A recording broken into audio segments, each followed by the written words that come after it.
Si nous sommes arrivés jusqu'ici, c'est pour vous remercier du fait de nous avoir accueillis chaleureusement dans votre église. Il n'y a pas de quoi, mon frère. L'église n'est pas la nôtre, mais celle de Jésus. Merci beaucoup, Maman Pasteur. Merci. Vraiment, nous aimons quand papa prêche la parole. On dirait qu'il connaît le problème de tous ses membres. Il a toujours les paroles douces pour anéantir leurs problèmes. C'est un don. Et c'est ce qui m'a séduit et je suis tombée amoureuse de lui. Oui, oui. Vous savez, à l'époque, quand on n'était pas encore mariés, lorsqu'il était encore assistant pasteur, il surpassait même déjà le pasteur parce qu'il avait une puissance dans la parole de Dieu. Waouh! C'est une grâce d'avoir un homme d'un tel acabit comme pasteur. Effectivement, c'est une grâce. Et nous rendons continuellement grâce à Dieu pour cela. Sinon, dites-moi, qu'est-ce qui vous amène? Vous êtes de la même famille? Parce que de toute façon, je vous vois coller l'un à l'autre là. Je sais pas. Maman Pasteur, nous ne sommes pas de la même famille, du moins pour l'instant. Et vous êtes quoi alors? Nous sommes fiancés. Oui, maman. Nous sommes fiancés. Ça fait juste quelques temps que Franck a payé ma dot. Nous sommes là aujourd'hui pour te rencontrer ainsi que papa, afin d'avoir une seule date pour le mariage à l'église. Après la mairie, bien sûr. Ah, d'accord. J'espère que vous savez du moins que le mariage, c'est quelque chose de très délicat. Surtout avec la génération de maintenant. Génération Android, Facebook, WhatsApp, TikTok. C'est ça, non? Maman, nous sommes prêts pour le mariage. Jeune homme, dis-moi, ça fait combien de temps que tu as payé la dot? 3 semaines. Ah, d'accord. Et qu'est-ce qui te pousse à vouloir directement l'épouser après la dot? Je ne comprends pas vraiment la question, Maman Pasteur. Je le dis parce que il y a quelque temps, nous avons reçu un couple comme le vôtre ici, là. Et 3 mois, juste 3 mois après que nous ayons béni leur union, la femme a accouché. Ah, ok. D'accord, je vois maintenant. Je vois, maman, je comprends. Je veux donc savoir toute la vérité, espérant que vous êtes clair devant le Seigneur. Ma pasteur, je vais vous dire toute la vérité. Avant que Franck et moi ne venions dans le Seigneur, on vivait déjà ensemble, dans la même maison il y a 3 ans. Pardon? Vivre ensemble dans la même maison? Oui, maman. Donc, vous dormiez sur le même lit? Oui, Maman Pasteur. Wonder shall never end. Donc, vous faisiez ce que les vrais gens mariés font sur le lit? Mais on pensait que c'était normal, non? Oui, maman. Ha! Je savais. Je savais. Je comprends pourquoi lorsque vous m'avez parlé de mariage, l'Esprit de Dieu m'a révélé que vous faites déjà. Et vous êtes venu juste là pour que l'Église confirme votre union. C'est ça, non? Non, maman, non, maman. Depuis que nous avions donné nos vies au Seigneur, nous ne dormions plus ensemble. Nous ne forniquons plus. Raison pour laquelle nous sommes venus vous rencontrer avec papa pour être clairs devant le Seigneur. Et les 2 ans de fornication là, qui va les effacer? Hein? Vraiment, je ne comprends plus pourquoi les gens sont pressés ici là dehors. Donc de nos jours, on ne peut plus trouver des personnes vierges qui viennent pour se marier comme nous à l'époque? Hein? Maman Pasteur, c'est que nous n'avons pas grandi selon les valeurs chrétiennes. Nous nous sommes rencontrés à l'université et bam, coup de faute, atome crochu. Et nous avons décidé d'être ensemble. Même nos familles étaient contre le fait. Je ne veux rien savoir. Vous êtes venus souiller notre église. Et pour ce péché, je vais vous mettre sur un jeûne de 21 jours. 21 jours? Oui, et à sec, il faut le préciser. Vous allez me lire toute la Bible et me faire un résumé détaillé chaque soir. J'espère que je me fais entendre. Et chacun de vous doit me réciter tous les versets qui interdisent la fornication dans la Bible. Seigneur, Seigneur, tu connaissais le Seigneur en le crucifiant de nouveau sur la croix, en allant forniquer avec cette fille? Hein? Maman, s'il te plaît, pardon. Nous ne dormions plus ensemble, maman. Nous sommes dans la même maison tout simplement parce qu'on n'a pas le choix. Nos familles ne sont pas dans la ville. Nous sommes clairs devant Dieu, maman, s'il te plaît. Et qui est là pour vérifier ça? Dans tous les cas, dans la norme, pour 2 ans de fornication que vous avez fait, vous méritez 2 ans de chasteté. Je dis bien 2 ans sans sexe avant que l'Église valide votre union. Maintenant, sortez et allez commencer votre jeûne de repentance. pardon maman, nous aimons. Je dis sortez, ou alors vous préférez que j'opte pour l'option de 2 ans de chasteté.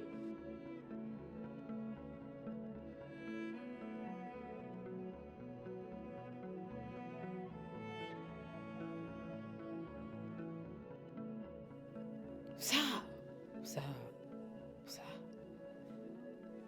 C'est quelle génération de pécheurs ça? Les gens viennent vous voir pour leur mariage, mais c'est toujours des fornicateurs professionnels. Jamais tu ne vas voir quelqu'un venir te dire qu'il vient se marier alors qu'il est vierge.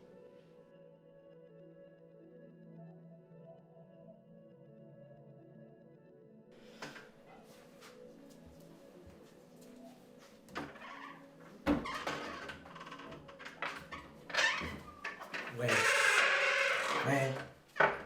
Oh. Comment toi tu peux vouloir entrer dans les toilettes sans cogner alors que tu sais que tu peux me trouver nu? Franck, on s'est déjà vu nu combien de fois? Là n'est pas la question. Tu sais très bien que nous sommes en train de faire un jeûne et faire acte de pénitence pour que Dieu puisse nous reconsidérer vierges avant notre mariage. Apparemment, tu n'as pas entendu ce que maman pasteur a dit. Franck, moi je ne suis pas d'accord avec ce qu'elle a dit. Je ne suis pas d'accord. Nous faisons déjà assez d'efforts pour rester chaste avant notre mariage. Quelle preuve est-ce qu'elle veut encore? La Bible dit que nous sommes sauvés par la grâce. Attends, tu as la Bible dans ton téléphone. Quelle question? Ouvre 2 Corinthiens 5, verset 17. Si quelqu'un est en Christ, Lis. si quelqu'un est en Christ, il est une nouvelle créature. Les choses anciennes sont passées. Voici, toutes choses sont devenues nouvelles. Tu as compris. Je pense que c'est assez clair. Donc notre mariage ne devait avoir aucun problème. Je ne suis pas d'accord avec cette punition. Chérie, donc tu veux me dire que tu maîtrises la parole plus que maman pasteur? Celle qui est la source de la parole, celle qui dort et mange avec le docteur de la loi même? S'il te plaît, tu devrais reconsidérer ta façon de faire. La Bible dit ne jugez pas vos oins. Nous devons suivre ces prescriptions à la lettre. Moi, je ne suis pas prête à faire un quelconque jeûne. Encore moins lire toute la Bible juste par punition. Madame, fais attention à ta parole. Ne provoque pas la colère de Dieu. Je te dis, ne provoque pas la colère de Dieu. De toute façon, moi, je ne veux pas subir l'anathème. Ça fait combien de temps que nous sommes chez ma pasteur? Pourquoi tu n'as pas encore commencé ton jeûne? Je ne peux pas le faire sans toi, tu le sais. Hein? Et puis ce genre de jeûne à sec, on ne le fait pas comme ça. On se prépare, on prend l'élan. On n'entre pas dans le jeûne de manière brutale. De toute façon, je suis en train de me préparer et tu le vois bien. Tu devrais faire pareil.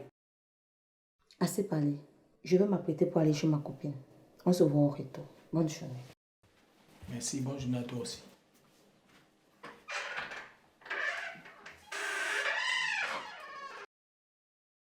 Non, je crois pas. Comment maman peut vous demander une chose pareille? Pas seulement une chose, mais plusieurs. Je ne comprends pas franchement. Michel, c'est toi qui nous as conseillé à donner nos vies au Seigneur. Hein? À vivre selon ses principes. Voilà les conséquences aujourd'hui. Dis-moi, quand tu préparais ton mariage, les choses étaient pareilles? Non, pas du tout. Je sais pas, peut-être que c'est une nouvelle façon de fonctionner de l'église. À l'époque, nous avons juste rencontré le pasteur lui-même. D'ailleurs, je vous conseille de le rencontrer en personne. Rencontrer le pasteur. Tu en es sûr? Si maman est comme ça, tu veux qu'on aille rencontrer le pasteur pour qu'il augmente notre punition? Je crois que vous craignez pour rien. Le pasteur a la parole et je sais que c'est un homme bon qui comprend les gens. Allez le rencontrer. Ah, si tu le dis, je vais en parler avec Franck. Il est tellement désespéré depuis la dernière fois que nous étions chez maman. Il a même failli regretter d'être devenu chrétien. Ça va aller. Je crois fermement que le pasteur a une autre approche.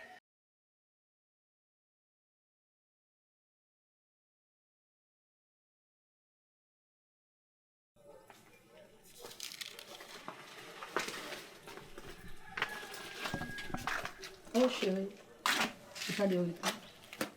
Comment s'est passée ta journée? Ben, la routine. J'étais seulement un peu stressé en pensant à notre avenir. Et ma relation avec le Seigneur, j'ai bien l'impression que je ne me suis pas véritablement fait pardonner. Concernant ce sujet, je propose que nous allions voir le pasteur, que nous lui parlions, afin d'écouter aussi ce qu'il aura à dire concernant notre mariage. Pardon? Tu es sérieuse là? Tu t'entends parler? Allez voir qui? Le pasteur? Tu te souviens de la kyrielle des choses que sa femme, maman pasteur, nous a imposées pour te pardonner et voir notre mariage célébré à l'église? C'est lui qui va diminuer quoi? Chérie, essayons d'abord. On ne sait jamais, hein? J'étais chez Michel. Elle m'a conseillé de le faire. N'est-ce pas la même Michel qui nous a conseillé d'aller voir maman pasteur, disant que c'est elle qui était en charge de conseiller les fiancés de l'église avant le mariage? La même Michel? Mon cœur croyait bien fait. Elle ne savait pas que les choses allaient se passer de la sorte. En tout cas, moi j'ai vraiment peur d'aller voir ce pasteur. Je n'ai vraiment pas l'envie d'aller voir ce pasteur. À moins que tu voudrais que nous y allions et que nous ne disions pas la vérité sur le fait que nous avons été ensemble au préalable avant de décider de légaliser notre relation. Non, non, non, non. Nous n'avons pas besoin de lui mentir. Hein? Nous lui disons toute la vérité, comme nous l'avons fait avec maman. Tu as vu là où cette vérité nous a menés. Chérie, s'il te plaît. Hein? On ne sait jamais. Le Saint-Esprit peut toucher son cœur et il prend une autre décision. Ça ne sera pas plus pire que celle que maman nous a infligée. Tu crois vraiment? Si maman Pasto, la loyaliste, nous a infligé 21 jours à sec et que lui, le régent, décide de t'en donner 40, qu'en dira-t-on? Chérie, ne jugeons pas au préalable sans l'avoir écouté. S'il te plaît. S'il te plaît, s'il te plaît. En tout cas, c'est seulement parce que tu insistes. Hein? Moi, je ne veux pas ça de cette heure-là. On ira demain. Merci. Parce que tu insistes, parce que tu insistes. Merci, merci, merci.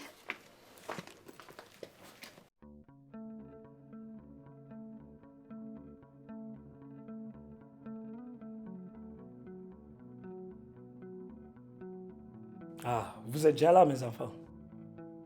Oui, pasteur. Qu'est-ce qui se passe? Il y a un problème? Parce que au téléphone, ta voix était très inquiétante. Bon, pasteur, si nous sommes là, c'est parce que nous voulions t'informer de notre décision avant de se marier. Ok, je comprends. Je suppose que tout a été fait au niveau des familles respectives. Effectivement, tout a été fait, même la dot. Gloire à Dieu, gloire à Dieu. Parce que c'est un élément très important dont j'aime toujours me rassurer avant le mariage entre un homme et une femme qui s'aiment. Oui, papa, il a tout fait. Ok, je vois, d'accord. Et je suppose que vous avez aussi pris un temps devant le Seigneur afin de savoir si vous allez cheminer jusqu'à ce que la mort vous sépare. Oui, papa, mais nous avons un souci. Il y a quelque chose qui me turlupine et j'en ai honte d'en parler. Honte? Pourquoi? Franck, s'il y a un problème, il est nécessaire d'en parler maintenant avant le mariage.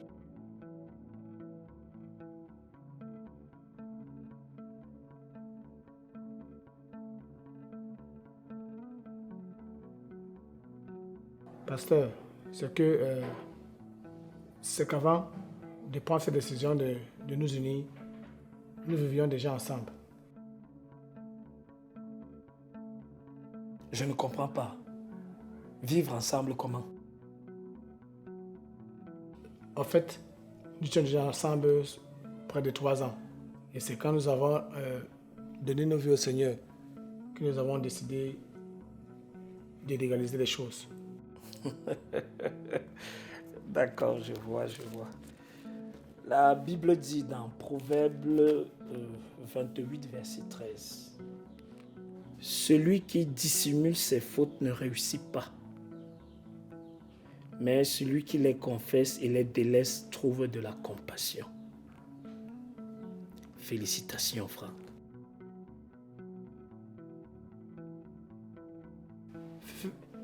Félicitations, je suis effaré, je ne comprends rien. Nous étions justement en train de vous révéler à l'instant que nous avons péché. Je te félicite, Franck, parce que je sais ô combien c'est difficile de vivre avec une femme et de décider de l'épouser. Car aujourd'hui, c'est une pratique très courante, même au sein de notre Église.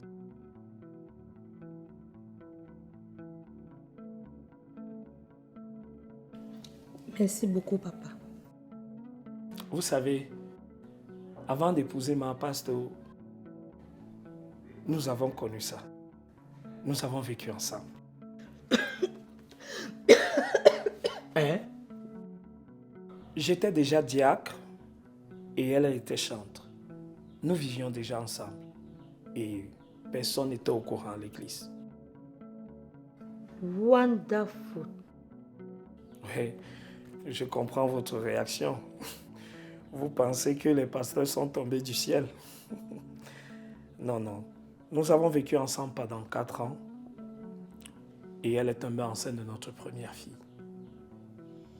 On ne pouvait pas accoucher au mariage. Alors nous avons pris la résolution de nous marier afin d'éviter la honte sur nous. Effectivement, papa. Après ces événements, le pasteur m'a pardonné. Aujourd'hui, je suis pasteur de l'église. Vous n'avez rien à vous reprocher. Le Seigneur vous a pardonné. Une fois que vous êtes allé vers lui et que vous avez décidé d'arrêter toute pratique de fornication. Ah, chérie, tu es là? Bonjour, maman. Oui, bonjour. J'expliquais à nos 2 futurs mariés nos débuts. Vu qu'ils se plaignaient que comme ils sont en couple, l'église n'allait pas accepter leur union. Je les faisais comprendre que nous avons connu la même situation, étant même déjà chrétiens. Pourquoi tu te crois toujours obligé de raconter cette histoire à tout le monde? Hein? Tu ne peux pas rester tranquille un moment. Qu'est-ce qu'il y a que tu vas prendre une histoire qui est passée il y a de cela plus de 10 ans et nous remettre ça sur la table? Mais ma chérie, je le faisais pour leur donner du courage, pour qu'ils arrêtent de se sentir souillés. Mais tu pouvais dire autre chose, non? Pourquoi prendre toujours exemple sur nous? C'est pas sérieux ça. Un homme de Dieu, ça se respecte. Tu ne vas pas toujours tout raconter aux gens au point où on va te prendre pour un simple mortel. Mais ma chérie, je ne comprends pas la raison de ta colère. Hein?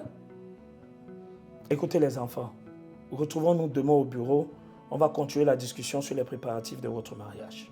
D'accord, papa. Merci beaucoup. Au revoir, maman. Au revoir, maman.